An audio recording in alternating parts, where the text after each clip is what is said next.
namin itong aming lumang gas range. Almost 25 years na. Yeah, 25 years. Para, more than 25 years.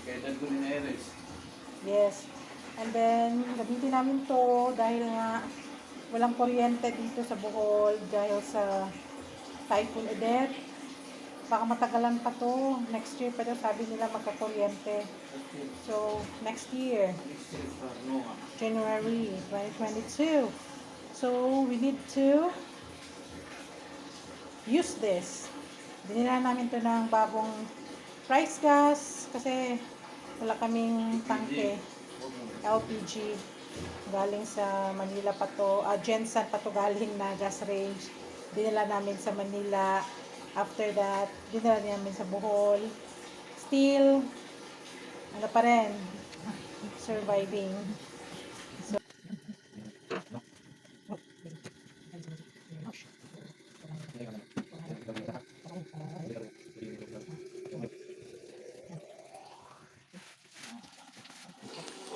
yan, ito na. Ito yung sa gilid na part. Marami pa. Yan, yan. Hindi pa rin to.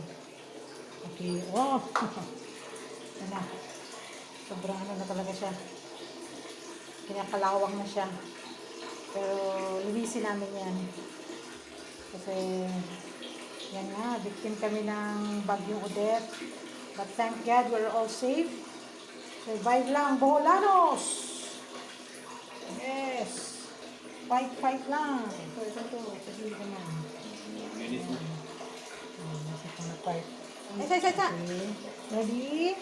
1, 2. Wow! Amazing! One click pa! 35 years, one click pa! Success, ate! Irish!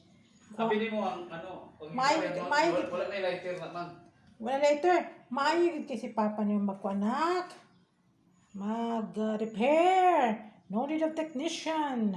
Oscar Mozo the Great.